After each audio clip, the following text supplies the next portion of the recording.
Hi అందరికీ. కథ కొనసాగిద్దామా మరి? స్టీమరు తప్పిపోవడం ఎంతమాత్రం నా అభిప్రాయం కాదు. కానీ వాళ్ళ దౌర్జన్యం చూస్తే నాకు కొంత నవ్వొచ్చింది. అతనికి ₹1 చేతిలో వేసేసరికి చాటంత ముఖం చేసుకుని అది వరదాకా కూర్చున్నవాడు లేచి నిల్చొని సలాము చేసి థ్యాంక్యూ సార్ అని పెట్టె ముట్టుకొని, ఇందులో వట్టి బట్టలేనా సార్, అయితే పోవచ్చును సార్ అని నన్ను విడిచిపెట్టాడు. బ్రతుకు జీవుడా అనుకుని తిన్నగా స్టీమర్ దగ్గరకు నడిచాను. ఇంతలోకే వెనక నుంచి ఒక రైలు బంట్రోతు పరిగెత్తుకొచ్చి నేను రైల్లో విడిచిపెట్టిన దొరసాని టోపీ తీసుకువచ్చి నాకొప్పచెప్పాడు.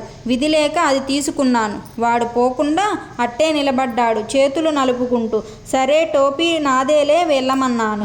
ఏమన్నా ఇమ్మని కూర్చున్నాడు.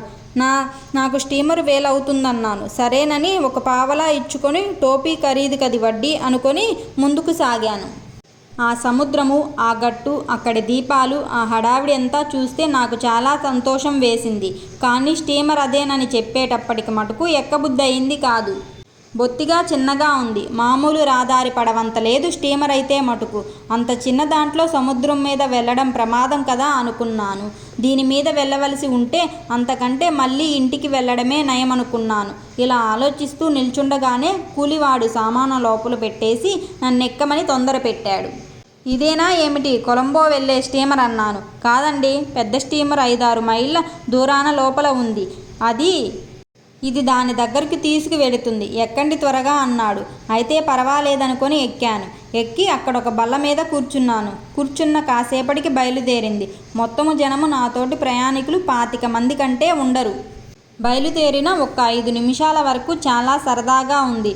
నీటి తుంపర్లు మీద పడుతూ నేల అంతంతకు దూరమైపోతూ ఒడ్డునున్న దీపాలు దూరమయ్యే కొద్దీ మినుకుమంటూ అన్ని వైపులా చీకట్లు కమ్ముకు వస్తూ పైన నీలాకాశము, దానికి వేలాడగట్టిన పాదరసపు బుడగల్లాగా అనేక చోట్ల నక్షత్రాలు, కింద ఎటు చూసినా అగాధమైన సముద్రము, ఆ కెరటాల మీద లేస్తూ తూగుతూ ఊయలలూగుతున్నట్టు అంతా మా బాగా ఉంది.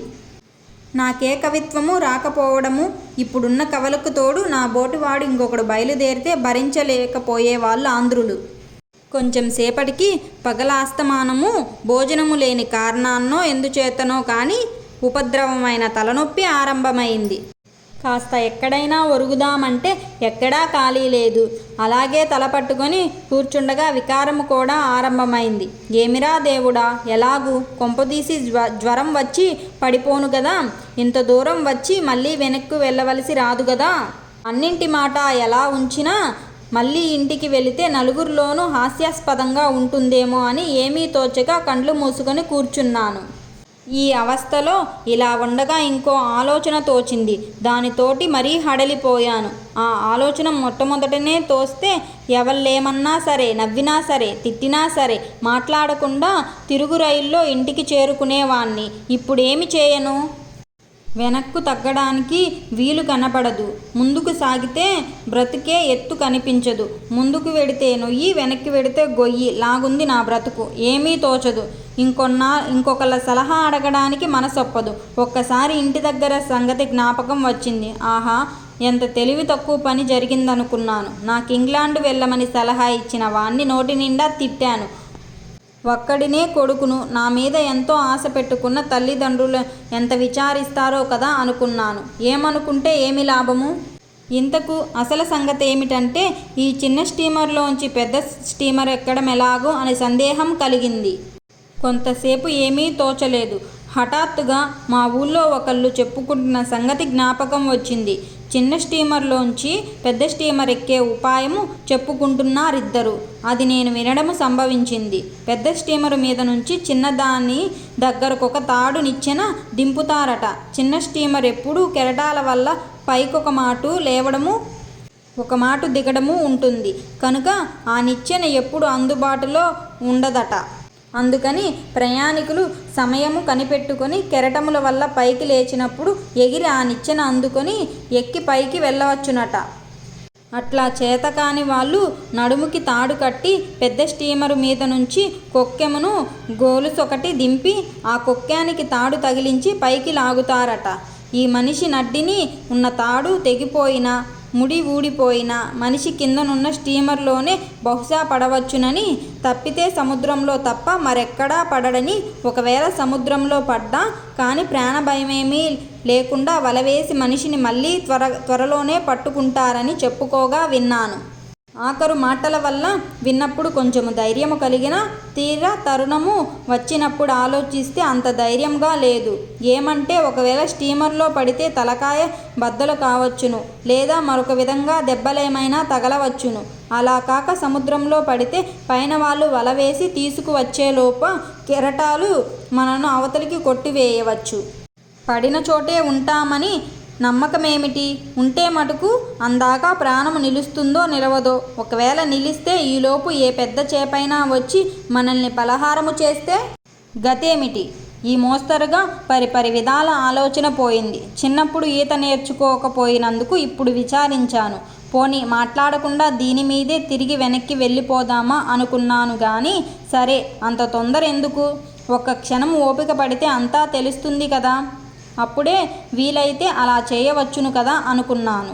ఇంకా ఎప్పుడు స్టీమరు చేరుతామా అని ప్రాణాలు ఉగ్గబట్టుకొని గుండె రాయి చేసుకొని ఒక్క మాట ఇంటి దగ్గరున్న వాళ్ళందరినీ తలుచుకొని పొంగి వస్తున్న దుఃఖాన్ని ఆపుకొని శ్రీరామస్మరణ చేసుకుంటూ కూర్చున్నాను. స్టీమరు బహు తొందరగా సముద్రాన్ని చీల్చుకొని పరిగెడుతూ ఉంది. కానీ ఇంజన్ల ధ్వని, హోరుమని సముద్రము, పక్కనున్న వాళ్ళ మాటల సందడితోటి నా తలనొప్పి మరింత అధికమైంది. కళ్ళు తెరిస్తే ప్రపంచమంతా గిర్రుమని బొంగరంలా తిరిగిపోతున్నది. ఇంతలోకి అదుగో స్టీమర్ అంటే అదుగో స్టీమర్ అన్నారు. దాని మీద దీపాలు తప్ప ఇంకేమీ కనపడలేదు. ఈ చిన్న స్టీమరు కొంచెం నెమ్మదిగా వెళితే బాగుండును, లేకపోతే చీకటి చాటున దాన్ని కొట్టుకుంటుందేమోనని భయపడ్డాను. నేను అనుకున్నట్టుగానే కొంచెము జోరు తగ్గించారు. నెమ్మదిగా దాని దగ్గరికి చేరాము. మా దానికంటే అది చాలా పెద్దది, కొండలాగా ఎదురుగుండా ఉన్నది. మా స్టీమరు బహు నెమ్మదిగా హడలిపోతున్నట్లు దగ్గరికి చేరి పెద్ద స్టీమరు సరాసరిన నిలబడ్డది. పైకి చూస్తే తాడి ఎత్తున నల్లగా గోడ పెట్టినట్టు పెద్ద స్టీమరు కనబడుతున్నది. తలనొప్పితో టైతేనేమి, వికారముతోటైతేనేమి, భయముతోటైతేనేమి నా ఒళ్ళు కంపరమెత్తిపోతున్నది. అది వరకు ఏ మూలైనా కొంచెం ధైర్యం ఉంటే అది కాస్త ఇప్పుడు భగ్నమైంది. ఇంకా ఎవళ్ళు ఏమన్నా, ఎన్ని అన్నా, ఎంత నవ్వినా ఇంటికి వెళ్ళడమే మంచిదనుకున్నాను. నవ్వే వాళ్ళకేం నవ్వుతారు, పోయేది నా ప్రాణం కానీ వాళ్ళది కాదు కదా. ప్రాణం పోతే నవ్వే వాళ్ళెవ్వరూ ప్రాణమివ్వరు కదా. ఈ వచ్చింది చూసింది చాలు. ఈ మాత్రమైనా ఇల్లు కదిలాము. ఈ వంక వల్ల కలిగింది. చెన్నపట్నంలో ఇంకో వారం రోజులుండి సరదాగా అన్నీ చూసి పోదామని నిశ్చయము చేసుకున్నాను. ఇంతలో ఆ స్టీమరు వాళ్ళు ఈ స్టీమరు వాళ్ళు మాట్లాడుకోవడము, ఏదో కేకలు వేసుకోవడము, తర్వాత పైనుంచి ఒక నిచ్చెన దింపారు. నిచ్చెన తిన్నగా మా స్టీమర్లో కంట ఉంది. నిచ్చెన పైన ఒక పెద్ద దీపం ఉంది. నిచ్చెన కూడా ఏదో ఒక మోస్తరు తాడు నిచ్చెన కాకుండా చక్కగా విశాలమైన మెట్లు, పక్కల పట్టుకోవడానికి కర్ర కొమ్ములు అవి ఉండి మామూలు మెట్లలా ఉన్నాయి.